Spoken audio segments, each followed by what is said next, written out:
네, 며칠 전에 공지 드린 것처럼 오늘하고 내일은 제가 이제 어린이날 행사로 인해서 녹화로 피우다 진행된다는 점 알려드리면서 우리 기도하심으로 피우다 시작하겠습니다. 하나님 감사합니다. 오늘도 말씀 앞에 우리를 불러주시고 모든 환경과 모든 순간에 주의 말씀을 묵상하고 나아가는 일을 멈추지 않게 하시니 감사합니다. 오늘 이 드고아의 여인의 모습을 통하여서 우리가 어떠한 말을 하고 살고 있는지, 또 그 말이 어떠한 결과를 가져오게 되는지 우리가 묵상하게 하시고, 오직 하나님이 원하시는 대로 하나님의 뜻대로 나아가 하나님이 원하시는 대로 또 사람을 살리는 말을 하는 그러한 귀한 우리의 삶이 되게 하여 주시옵소서. 감사합니다. 예수님 이름으로 기도드립니다. 아멘. 네, 오늘 저희가 함께 살펴볼 말씀은 사무엘하 14장 12절에서 24절까지 말씀입니다. 여인이 이르되 청하건대 당신의 여종을 용납하여 한 말씀을 내 주 왕께 엽죽게 하옵소서 하니 그가 이르되 말하라 하니라. 여인이 이르되 그러면 어찌하여 왕께서 하나님의 백성에게 대하여 이 같은 생각을 하셨나이까. 이 말씀을 하심으로 왕께서 죄 있는 사람같이 되심은 그 내쫓긴 자를 왕께서 집으로 돌아오게 하지 아니하심이이다. 우리는 필경 죽으리니 땅에 쏟아진 물을 다시 담지 못함 같을 것이오나 하나님은 생명을 빼앗지 아니하시고 방책을 베푸사 내쫓긴 자가 하나님께 버린 자가 되지 아니하게 하시나이다. 이제 내가 와서 내 주 왕께 이 말씀을 여쭙는 것은 백성들이 나를 두렵게 하므로 당신의 여종이 스스로 말하기를 내가 왕께 여쭈오면 혹시 종이 청하는 것을 왕께서 시행하실 것이라. 왕께서 들으시고 나와 내 아들을 함께 하나님의 기업에서 끊을 자의 손으로부터 주의 종을 구원하시리라 함이니이다. 당신의 여종이 또 스스로 말하기를 내 주 왕의 말씀이 나의 위로가 되기를 원한다 하였사오니 이는 내 주 왕께서 하나님의 사자같이 선과 악을 분간하심이니이다. 원하건대 왕이 하나님 여호와께서 왕과 같이 계시옵소서. 왕이 그 여인에게 대답하여 이르되 바라노니 내가 내게 묻는 것을 내게 숨기지 말라. 여인이 이르되 내 주 왕은 말씀하옵소서.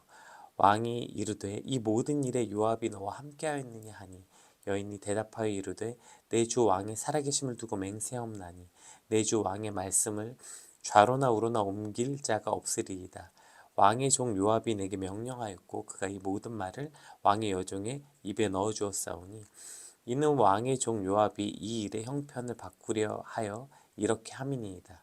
내 주 왕의 지혜는 하나님의 사자의 지혜와 같아서 땅에 있는 일을 다 아시나이다 하니라. 왕이 요압에게 이르되 내가 이 일을 허락하였으니 가서 청년 압살롬을 데려오라 하니라.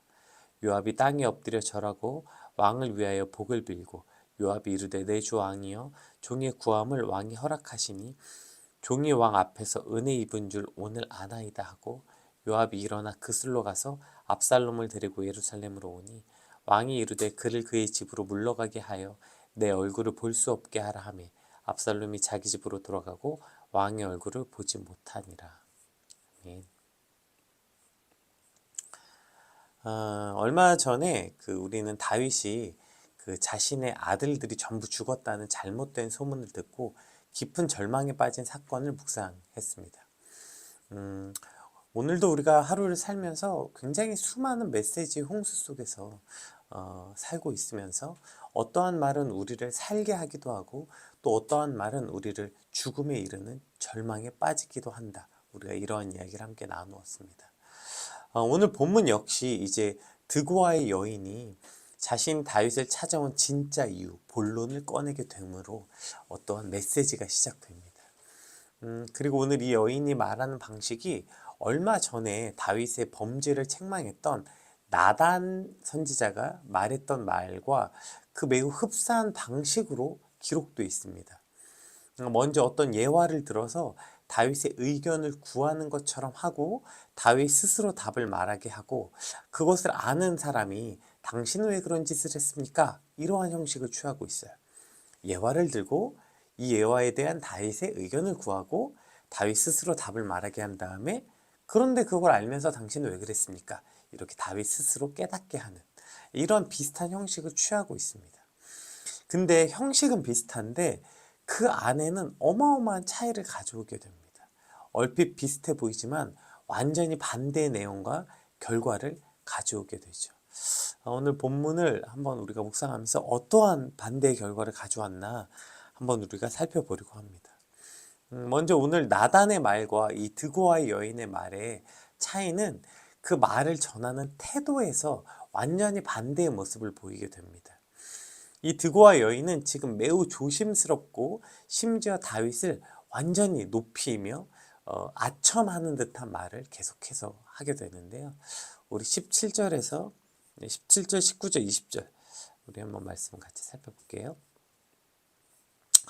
당신의 여종이 또 스스로 말하기를 내 주 왕의 말씀이 나의 위로가 되기를 원한다 하였사오니 이는 하고 제가 이제 노란색 글씨로 표기했죠. 내 주 왕께서 하나님의 사자같이 선과 악을 분간하십니다. 네, 이 다윗이 지금 이렇게 하나님의 사자같이 선과 악을 분간한다. 이렇게 말하고 19절에 그냥 빨간 글씨만 읽어볼게요. 내 주 왕의 말씀을 좌로나 우로나 옮길 자가 없으리이다. 이렇게 말하고요. 내 주 왕의 지혜는 하나님의 사자의 지혜와 같아서 땅에 있는 일을 다 아시나이다. 이렇게 말하고 있습니다. 그러니까 지금 어떤 뉘앙스인지 느껴지죠.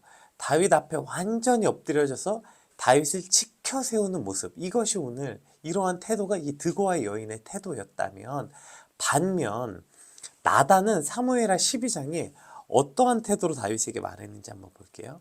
우리 5절부터 7절 한번 살펴보겠습니다. 다윗이 그 사람으로 말미암아 노하여 나단에게 이르되 여호와의 살아계심을 두고 맹세하노니 이 일을 행한 그 사람은 마땅히 죽을 자라. 그가 불쌍히 여기지 아니하고 이런 일을 행하였으니 그 양새끼를 4배나 갚아줘야 하리라 한지라. 그랬더니 나단이 이렇게 말하죠. 나단이 다윗에게 이르되 당신이 그 사람이라. 당신이 그 사람이라. 이렇게 이제 제가 노란 글씨로 표기했죠.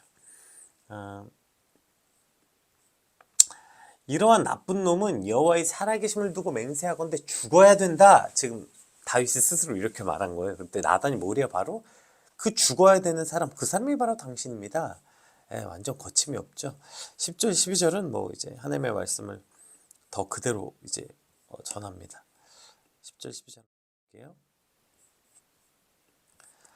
이제 내가 나를 업신여기고 햇사람 우리의 아내를 빼앗아 내 아내로 삼았은지 칼이 내 집에서 영원토록 떠나지 아니하리라 하셨고 여호와께서 또 이같이 이르시기를 보라 내가 너와 내 집에 재앙을 일으키고 내가 내 눈앞에서 내 아내를 빼앗아 내 이웃들에게 주리니 그 사람들이 내 아내들과 더불어 백주에 동침하리라.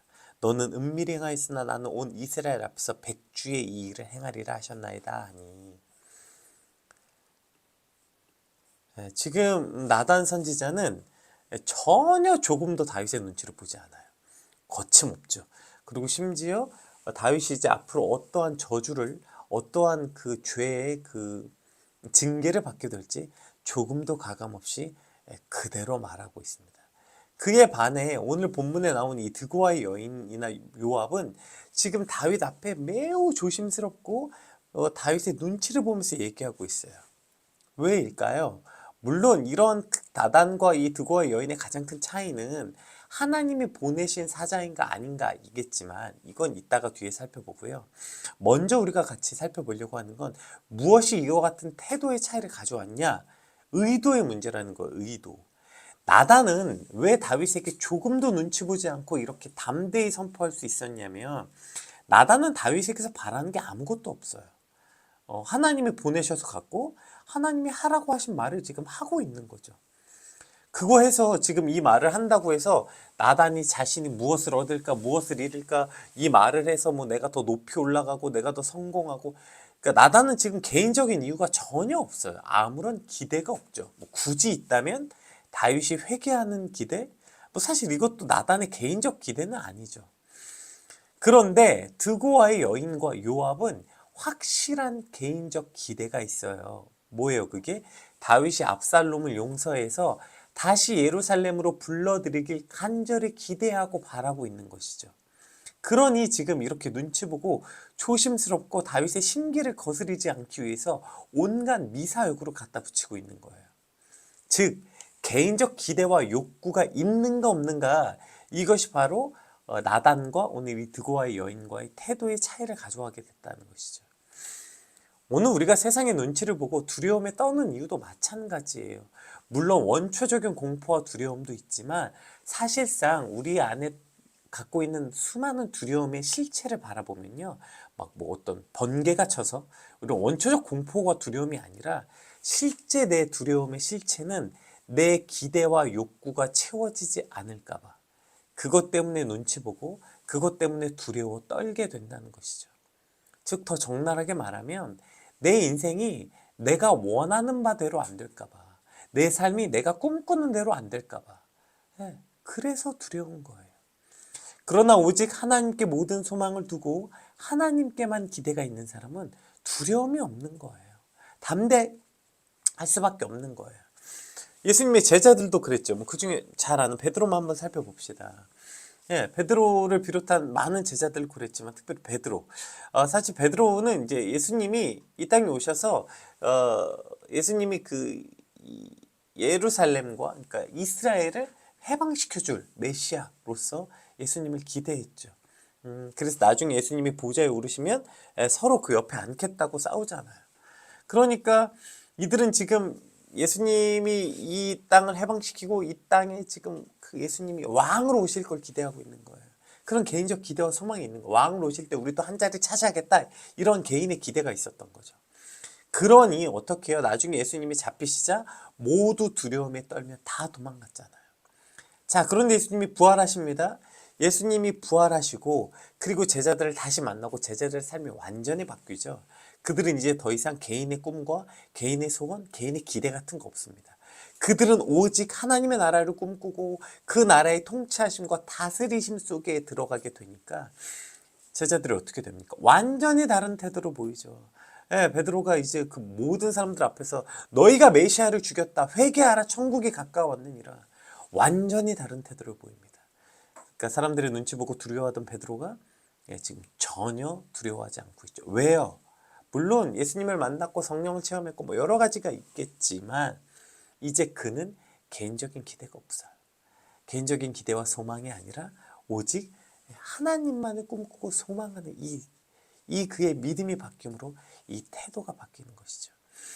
베드로뿐 아니죠. 제자들 모두 그랬죠.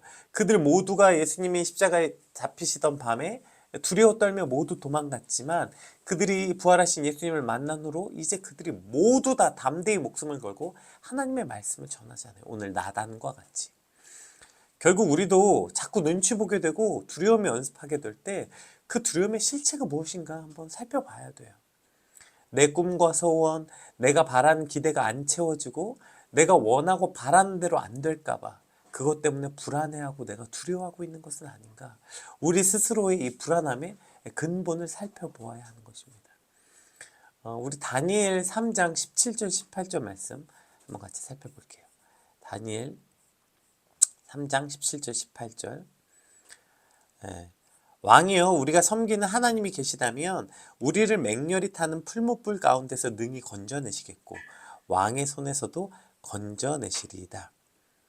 그렇게 하지 아니하실지라도 왕이여, 우리가 왕의 신들을 섬기지도 아니하고 왕이 세우신 금신상에게 절하지도 아니할 줄을 아옵소서. 이거 너무 잘 아는 말씀이죠. 이거 찬양도 있고 그리 아니하실지라도. 이거 뭡니까 다니엘의 세 친구라고 말하는 그 유명한 말씀이죠. 내가 원하고 바라는 대로 안 될까봐 두려워하고 눈치 보는 삶이 아니라 하나님이 내 삶을 건지시고 인도하실 것을 믿지만, 그러나 그리 아니하실지라도, 하나님이 내가 원하는 대로 내 인생이 되지 아니할지라도, 내가 바라고 꿈꾸는 대로 내 삶이 되지 아니할지라도, 그럼에도 불구하고 그리하지 아니하실지라도 하나님만 섬기고 세상을 섬기지 않겠다. 이 믿음이 이 풀무불 앞에서도 이들이 두려워하지 않고 담대히 하나님의 말씀을 선포할 수 있었던 이유라는 것입니다. 즉, 우리가 두려움에 떠는가 담대히 나아가는 것은 내가 어떠한 기대로 살고 있는가라는 문제인 것이죠. 이것이 우리의 태도를 가르게 되는 것입니다. 내가 원하는 대로, 즉 내 기대가 이루어지지 않을까봐 두려워할 때 우리는 세상의 눈치를 보고 두려움에 떨게 되고요. 내 개인의 기대와 소망이 아니라 하나님을 꿈꾸고 나아가게 될 때 우리는 담대히 나아갈 수 있게 되는 것입니다. 오늘 이러한 믿음을 달라고 함께 꿈꾸고 소망하는 시간이 되길 소망합니다. 또 이제 다른 점이 뭡니까? 오늘 나단과 이 드고와 여인의 다른 점. 오늘 본문 13절 14절 한번 서두에 나오는 말씀이죠. 13절 14절 한번 같이 읽어볼게요. 여인이 이르되 그러면 어찌하여 왕께서 하나님의 백성에게 대하여 이 같은 생각을 하셨나이까? 이 말씀을 하심으로 왕께서 죄 있는 사람같이 되심은 그 내쫓긴 자를 왕께서 집으로 돌아오게 하지 아니하심이니이다. 우리는 필경 죽으리니 땅에 쏟아진 물을 다시 담지 못함 같을 것이오나 하나님은 생명을 빼앗지 아니하시고 방책을 베푸사 내쫓긴 자가 하나님께 버린 자가 되지 아니하게 하시니이다. 지금 이 여인이 다윗에게 와서 이제 본론을 뭐라고 말하고 있냐면 마치 뭔가 굉장한 지혜를 가지고 있는 사람처럼 그리고 하나님의 뜻을 가지고 와서 하나님의 뜻에 따라 말하고 있는 마치 선지자 같은 형태를 갖고 말합니다. 그러나 지금 이 여인이 하는 말은 하나님의 뜻과 전혀 상관이 없어요. 무슨 하나님이 지금 생명을 죽이는 걸 원치 않는다. 뭐 맞죠? 그런데 여기 뭐가 빠져 있어요? 회개가 빠져 있죠. 하나님이 그냥 모든 사람을 그냥 아무 일 없이 그들이 그만한 죄를 지었지만 그냥 모두 다 용서하고 받아주십니까? 아니죠. 그 앞에 회개하는 역사가 있어야 이 일이 일어나죠. 지금 전혀 하나님의 뜻에 따라 다윗에게 나온 것도 아니고 하나님의 부르심을 받고 나온 것도 아닌데 지금 온갖 하나님 얘기를 하고 있는 거예요. 사실 이 여인은 그저 요압의 각본에 따라 나온 거고 요압의 각본에 따라서 지금 연극 같은 걸 하고 있는 건데 무슨 하나님의 백성을 어떻게 생각하느니 하나님이 생명을 빼앗지 않고 버리시지 아니하신다는 둥 지금 하나님의 보내신 거 아무 상관없이 셀프 보내심을 받고 왔으면서 셀프 응답을 받고 왔으면서 지금 무슨 굉장한 어떤 하나님의 뜻에 따라 나온 것처럼 하나님 얘기를 하고 있는 거죠. 왜요? 내가 바라는 게 있으니까요. 즉 하나님의 뜻이고 어쩌고 저쩌고 떠들고 있지만 결국 하나님의 뜻을 빙자해서 자신이 원하는 걸 자신이 바라는 걸 말하고 있는 것이죠. 내가 바라고 원하는 것을 하나님의 뜻과 이름으로 망령되이 일컫고 있는 모습이 오늘 본문에 기록된 이 드고와의 여인과 요압의 모습이라는 것입니다. 내가 바라는 것과 내가 원하는 것을 이루기 위해서 신앙의 말을 하고 믿음의 모습을 보이고 신앙의 행위를 하게 된다면 오늘 우리도 이 여인과 요압과 전혀 다를 바가 없는 것입니다. 내 소원을 이루기 위해 교회에 오고 내 소원을 이루기 위해 기도하고 내 소원을 이루기 위해 심지어 다른 사람에게 가서 하나님의 뜻이 어쩌네 저쩌네 이거 지지난달 PT 때도 우리가 함께 살펴봤던 거 결국 내 의도와 내 욕망을 이루기 위해서 하나님을 도구로 사용한다면 이것이 가장 큰 이단이라고 저희가 함께 나눴었죠. 이것이 얼마나 큰 죄악입니까? 이 땅에 만연해 있는 가장 큰 죄악이 바로 이런 것이죠. 내 소원을 이루기 위해서 믿음, 내 소원을 이루기 위해서 믿음의 행위, 하나님의 이름을 망령되이 일컫는 것. 이것이 사실 지금 우리가 살고 있는 가장 큰 죄악입니다. 자, 이렇게 내 소원을 이루기 위해서 하나님의 이름을 망령되이 일컫는 그 결과가 어떻게 되었습니까? 마지막 절 24절 말씀 한번 살펴볼까요? 오늘 본문의 마지막 절 24절